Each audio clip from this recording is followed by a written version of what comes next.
We're trying to amass every other kind of capabilities that we can to be able to find these criminals. Umphathisi wamapolisa uBheki Cele uthi baza kuvelela zonke inkalo uqinisekisa ukuba bayabanjwa onqeva abadubule babulala inkwenkwane neminyaka emihlanu eSoshanguve kumdla wePitoli. 9 countries will cast ballots on Friday, whilst the rest of the 102 countries will cast ballots on Saturday, 18 May 2024. IEC tilqule yaligangatha nanjengoko abemibeli abahlala kumanye amazwe bezaqala ukuvota ngoLwesihlanu kunyulo likazwelonke nolwamaphondo.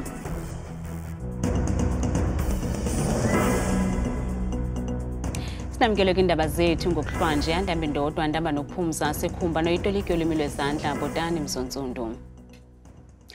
Umphathisi wamapolisa umnumzana Bheki Cele uthembisile ukuba baza kubanjwa kungekudala abo babandakanyeka ekubulaweni kwenkwenkwane neminyaka emihlanu ubudala uDitebugo Phalane yaseSoshanguve kumantla wePitoli. Umphathiswa ukwabhengeze ukuba kongezwe iqela elithe xhaxha lamapolisa kwilinge lokusiphula nengcambu lwaphulo mthetho luqatseleyo kwilokishi yaseSoshanguve. Lokacele ukuvakalise oku ngethuba betyelele usapho lalenkwenkwana kulo mmandla namhlanje.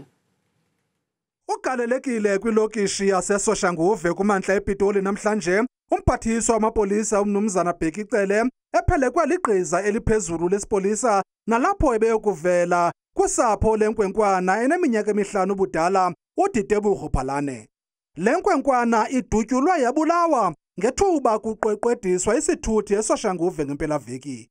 Lo kaCele wongeze iqela lophando elikhethekileyo kwilinge lokukhawulezisa uphando ngesisiganeko. We have tried to give extra resources to the investigating team here. We're trying to amass every other kind of capabilities that we can to be able to find these criminals as soonest. The sooner the better for all of us. Umphathiswa uthi eli qela liza kusebenza ubusuku nemini ukuqinisekisa ukuba ababulali bale jongwana bayabanjwa kwaye baza kulicula elandincamisayo. We are 24 hours on the ground. Though the first team today started working on this matter for today at 4 o'clock a.m. and we are all over working on it, but we've agreed that we'll be moving to 24-hour trying to crack this case soon. Ukanti abahlali balommandla bakhala ezimantshiyane besithi umphathiswa makaphose umrhaji angenelele kwaye batyhala amapolisa ngokwambatha ngengubo enye nabaphula imithetho. Rena le problem ya maphodisa a rena. Maphodisa a rena a tlwaelang le ditsotsi. So a tlwaelang le ditsotsi e ba fihla banwa di cold drink banwa di tee. So a ba di berekeli. So ntle re khopela ko minister.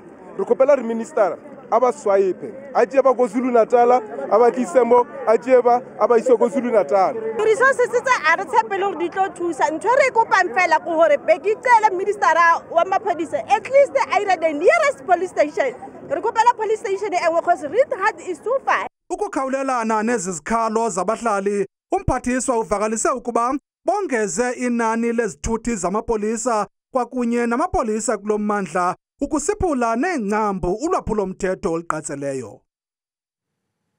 Nangona salindelekile iziphumo zophando ngonozala womlilo otshise intsana ezimbini zasweleke esibangweni elibode eMpuma Koloni, usapho liyavuma ukuba umama wabantwana unoxinzelelo abaliqaphele kutshanje ngokuthi asebenzise iziyobisi nangona ekhulelwe. Ubeko Ntangandini ngobusuku bokutshela kwabantwana bakhe endlini ngomhla wesine kuMeyi, uAlive nomntakwabo uZenakhane eMakeleni bangcwatywe ngesidima kwangentseni namhlanje kuba imizimba yabo ibisele yonakele. uNtsikinoyiya uyasityebisela. Ubuncinane bebhokisi bubonakalisa ukuba uAlive ubeniminyaka emine ngelixa oyinkwenkwe uZenakhane ebeniminyaka emibini qwaba ezelwe. uNkosi Jongisizwe Nombengula okwanako ukuzalana nolusapho uthi ingingqi yakhe inezinga eliphezulu lentswela-ngqesho neziyobisi nomama wababantwana ubethe gaphu kwiziyobisi. Umalume nenkwenkwana ezalwa nabangasekhoyo abahlabe umkhosi ngobo busuku beshwangusha. Uncedo uyafuneka kula family intervention ye-stakeholders zonke kuquka norhulumente kuba makakwazi uba mabancede aba bantwana balamzi kuba mhlawumbi umntana akazenzanga wenziwe izimeko ezi akhula kuzo eyintombazana akumbi enabantwana emithe umntana wesine engekafiki naku-24 years. Kanti umnumzana Petros Majola obeke esweni imicelimngeni yabasakhulayo uthi izityholo zokusebenzisa iziyobisi komama wabantwana yintluva yokuba mkhulu undonakele ofuna ingqwalasela. Asikwazanga ukukhawuleza sithi ku-law enforcement makwenziwe into a-charge for child neglect kuba kukho nezinto ekufuneka siziqwalasele sijonge nayo uba inoba imeko yakhe injani, yintoni le ibangela uba makangakhathali emncinci kangaka ena-23 zabana-24 kuba mhlambe nowufane sithi makafakwe eziseleni ngeyona nto izaphinda imchithe wesile. Umphathiso wemfundo esiseko kweli phondo umnumzana Fundile Gade uthi inkwenkwana ezalwa naba bantwana baza kuyixhasa belisebe nxa zonke ukuze ibe nako ukuphumelela esikolweni. We are writing examinations now for the second quarter and that kid must pass. Come rain, come sunshine, that kid must pass. So beyond just providing the psychosocial services, we needed a supportive system academically for her and also the entire school.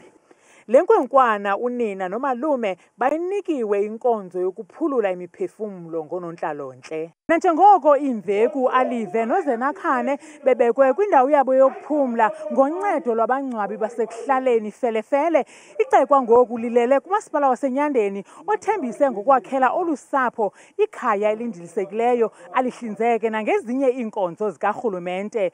Kwindaba zethu kuChannel 163 ngokuphathelwa iNewsroom Africa, ndinguntsiki Noyiya esibangweni elibode.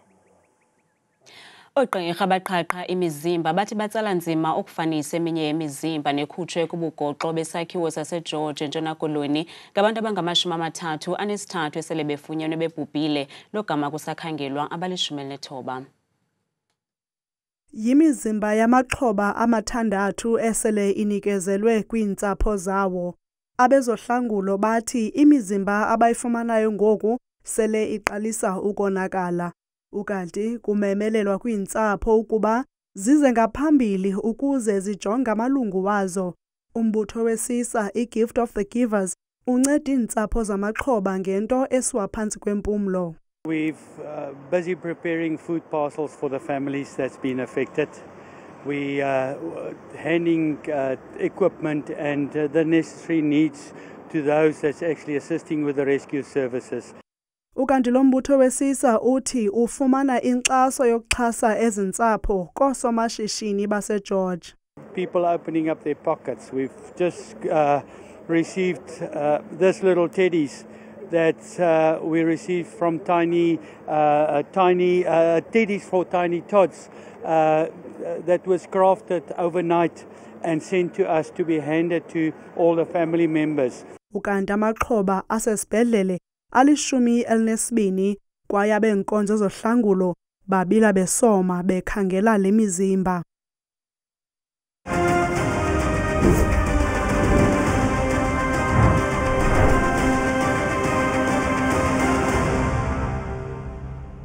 Inhloko yekomishoni ezimeleyo yonyulo umnumzana Saima Mabolo uthi baliqule baligangatho kulungiselela unyulo likazwelonke kweli ngomhla wama-29 kule nyanga. Ukuthethe oku kwintlanganiso emfutshane nonondaba namhlanje Centurion eGauteng nebigxile ngakumbi kumalungiselelo okuvota kwabemibili abazinze kwamanye amazwe nekulindeleke ukuba bavote ngoLwesihlanu nangomgqibelo wale veki. Umnumzana Saima Mabolo unelunda ngendima sele beyihambile kuphathelene namalungiselelo enyulo likazwelonke kweli ekuthambekeni kwale nyanga. 9 countries will cast ballots on Friday, whilst the rest of the 102 countries will cast ballots on Saturday, 18 May 2024. Ugama Mabolo uhambise wathi banemibutho ethembakeleyo eza kwakhela umkhanyo unyulo namaziko oneleyo ekhaya nakwamanye amazwe. A record of 160 organizations with 5,000 observers domestically and from around the world will be observing South Africa's 2024 national elections. All missions have already received their election materials which include ballot papers, voting booths, ballot boxes, envelopes, and a relevant list of voters.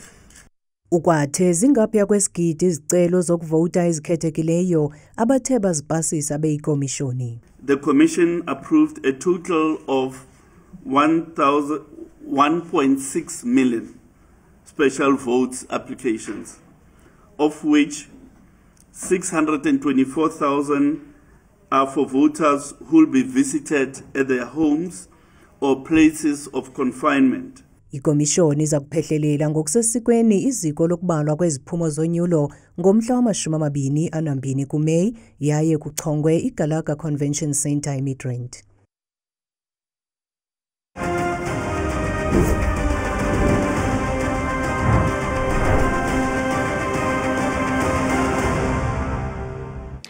Lenyukela kutsho kumyinge we-32.9% izinga lentswela-ngqesho kweli. Ingxelo yeziko lenkcukacha manani kweli idize kuba izinga lentswela-ngqesho kwikota yokuqala lenyuke ngomyinge we-0.8% leya kutsho ku-32.9% kwezinyanga zintathu zidlulileyo. Loo nto ke ithetha kuba bayi-8.2 million bebonke abantu abangaphangeliyo kweli. Lisathe gqolo iphondo leMpuma Koloni ngokuphala phambili kwingxaki enkulu yentswela-ngqesho nehleli kumyinge i-42.4 yepesenti. The Eastern Cape, as we have always indicated, looking at the brown color, has always led the pack official, sitting at 42.4% unemployment rate, followed by the Northwest 40.5%, Free State 38%, and indeed, those that are below the national average are Limpopo, KwaZulu-Natal, Northern Cape, and the Western Cape, with the Western Cape having the lowest unemployment rate, sitting at 21.4%. Awona macandelo aye athwaxwa ngamandla licandelo lemisebenzi engekho sisigxina kunye necandelo lokwakha. Those that have seen the lowest or that have lost the most of the jobs are community services and community and social services, having lost 122,000, and construction 106,000. Nangona lithe gqolo ngokunyuka inani labantu abatsha bangaphangeliyo nezifundiswa nazo azisindanga kule ngxaki. We are saying that graduate unemployment rate has increased by 2.3 percentage points to 11.8% in the first quarter of 2024. And we know that there have been a lot of new entrants coming into the labor force. Intswela-ngqesho iye yaqatsela kwinyanga ezintathu zokuqala zonyaka kuwo onke amaphondo alithoba elizwe loMzantsi Afrika. Ngokophando lwakutshanje lwekota lwabasebenzi lwe-Statistics South Africa, i-330,000 abantu abongezelelekileyo abangaphangeliyo kwikota yokuqala yonyaka nengumyinge we-32.9 yepesenti. Oku kuthetha ukuba abantu abayi-8.2 million abaphangeli kweli. Asiphasa amehlo kwimozulu siyiphathela ngithabile Makhaphela.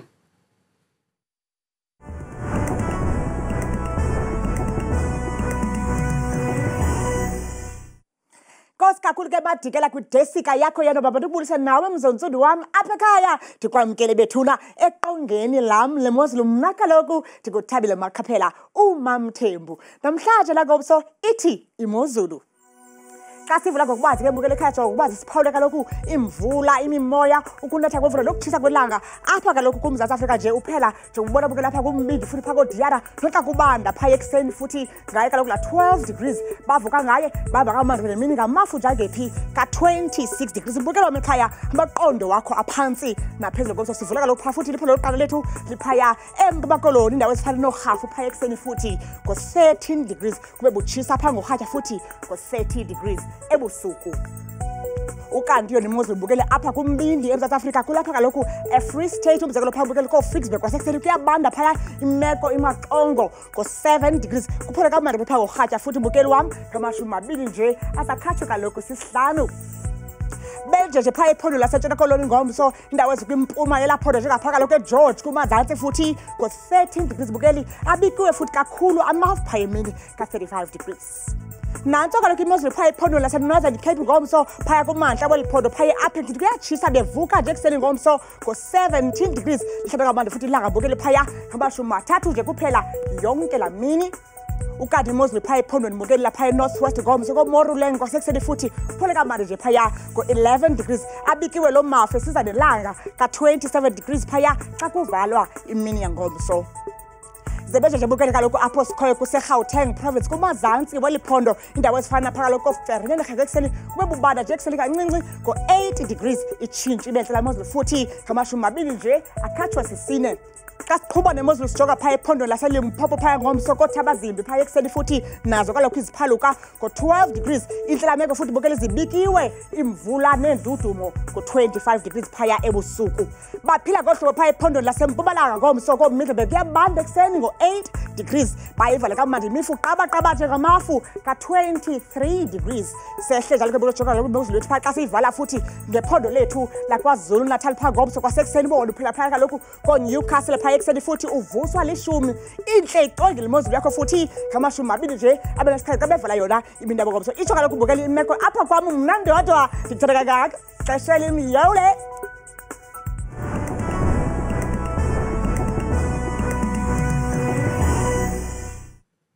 Bukela ungawafumana lamanqaku namanye kwiqonga lethu le-YouTube @indabazethu 163 ukanti yonwabele ingoma kaDavid Sanborn nokhunjulwa lihlabathi ngokubanzi kamnandi mawethu.